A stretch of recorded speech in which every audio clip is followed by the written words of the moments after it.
this topic we will study about the matter waves or de Broglie waves.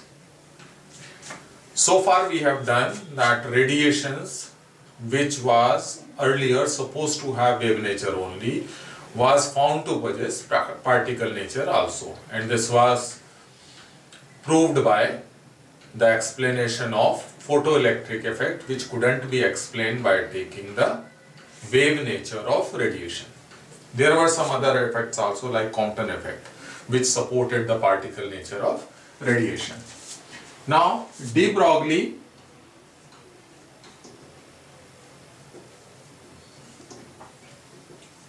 French physicist suggested this in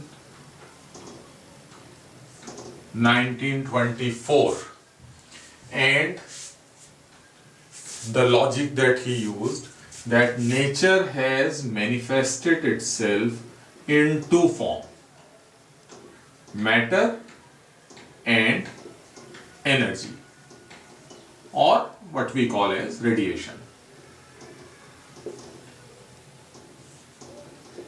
So nature has manifested itself in these two forms: either we have radiation or energy, or we have matter.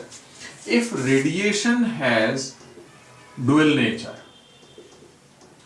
so it behaves like waves and it has also particle nature, then even the matter should have dual nature. Radiation, earlier view was radiation was supposed to have wave nature, and matter particle nature. Particle nature means it has certain mass, speed, momentum, kinetic energy. A particle is known by all these quantities. While radiation is characterized by certain wavelength, some frequency, amplitude, like that. So radiation was supposed to have wave nature and matter is supposed to have particle nature. However, photoelectric effect, Compton effect, all those phenomena proved that radiation also has particle nature. So de Broglie gave an hypothesis that even matter, so every moving particle will show a wave nature, and he called them matter waves, and later on those waves were called de Broglie waves. And he used the same expression which were for radiation. E is equal to hc by lambda, the energy of a photon. Taking particle nature, E is equal to mc square, and if we equate them, this is what we have already done. So momentum is h by lambda, or lambda is h by p. This is the wavelength here. So he used the same expression that these matter waves will have wavelength h upon mv. The objects that we deal in daily life, mass is very, very large. So this wave nature is not so significant for the objects that we deal in daily life. But for subatomic particles, the particles which are very small, like electrons moving inside the atom, then this effect cannot be ignored. Okay, this expression here, I have written it for any particle, so it will be true whether we are taking the charged particle or we are taking any other particle. But specifically, if we are taking a charged particle, then it can also be written in terms of, first let me write it in terms of kinetic energy. This is momentum. The relation between momentum and kinetic energy is this. If we are having charged particles,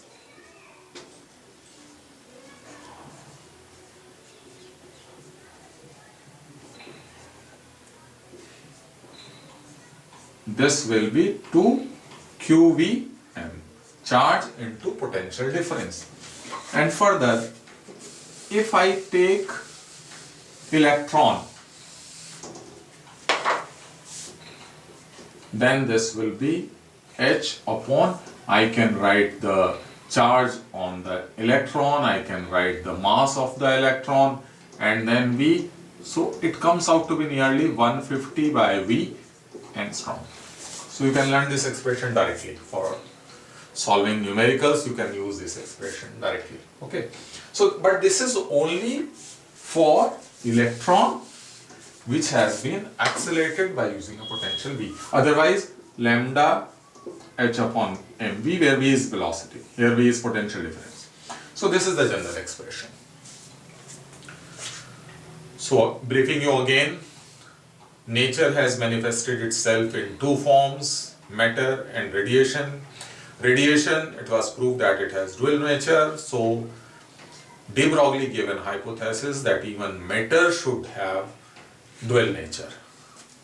And he called these waves associated with matter or moving particles matter waves. Later on, these waves were called de Broglie waves. Now, whenever any hypothesis is given, the next step will be the experimental verification. In order to prove wave nature for anything, the experiment that can be performed is the most authentic experiment, interference and diffraction. These phenomena are shown by waves only. And using electrons, interference was shown by Davison and Germer. So Davison-Germer experiment is basically to establish the wave nature of electrons. So experimentally also it was verified. Now, another very important point that should be considered is which type of wave. Whenever we are talking about any wave, for example, when we take sound waves, the particles of the medium, they vibrate about their positions, longitudinal waves.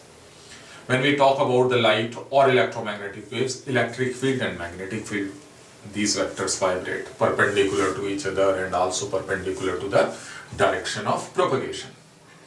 Now, what about the matter waves? What vibrates? And how do we determine the frequency and wavelength of these waves? Wavelength is this, but if we take this, we substitute velocity, mass and this, and we find out one particular, so we will get one exact value of wavelength. And if we draw, this will be a wave like this. What vibrates in it, right? And what determines, now there is another important